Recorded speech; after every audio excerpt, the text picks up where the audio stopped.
The Bog Baby by Jean Willis. Long ago when we were little, me and Chrissy did something bad. We said we were going to Annie's house to play, but we didn't. We went fishing all by ourselves, which wasn't allowed.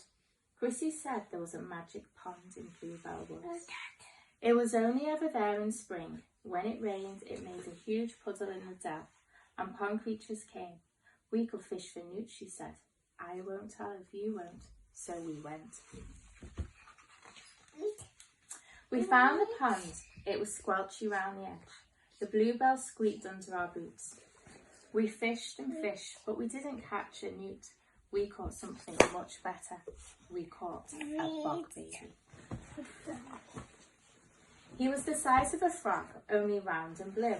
He had boggly eyes, a spiky tail, and I do remember he had ears like a mouse. He came swinging through the flower stalks and jumped in the water. He floated up and down on his back and sucked his toes. That's when I pushed him out. He didn't struggle. He sat in my hand and looked surprised. He was as soft as jelly. When we stroked him, he flapped his wings. They were no bigger than daisy petals. They seemed too small for him to fly. Chrissy said he might be able to fly if we blew on his wings. We blew and blew, but all we did was blow him onto the mud. He didn't try to escape. He just sat still with his paws over his eyes. We put him in a jam jar, took him home and hid him in the shed. He was our Bog Baby. He wasn't meant to be a secret. We wanted to show Mum, but we daren't. If we did, she'd know we didn't go to Annie's. We made our Bog Baby a beautiful home in a bucket. Gravel, shells, clean water. Whenever he saw us, he jumped up and down. We picked him up and played with him. He was very tickled. We fed him on cake crumbs. We loved our Bog Baby. Our friends loved him too. We sneaked him into school in a margarine tub. When the teacher wasn't looking, he played in the sandpits and the water tray. In the afternoon, he slept in his tub and a piece of damp cotton wool. Chrissy made him a collar and lead, and we took him for walks in the field. Once, a crow nearly ate him, but we scared it away just in time. We took great care of our Bog Baby. At least we tried. But he got sick.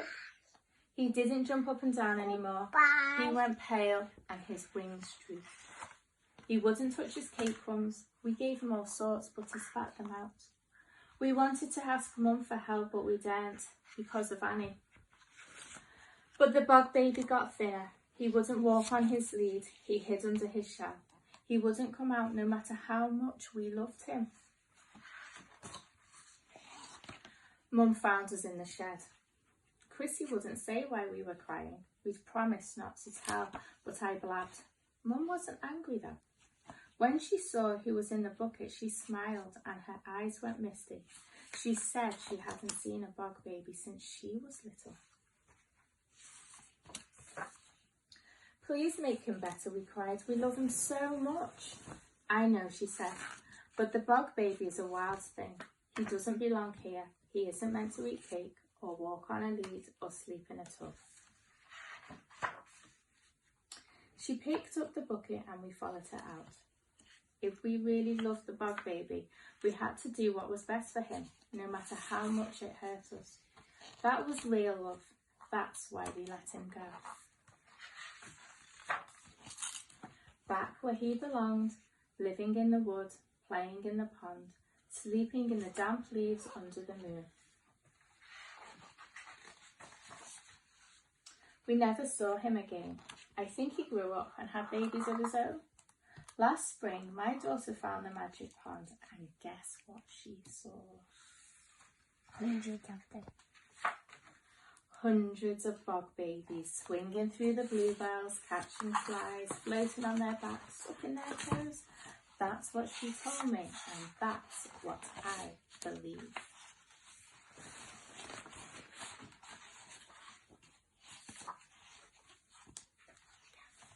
The Bog Baby by Jean Willis.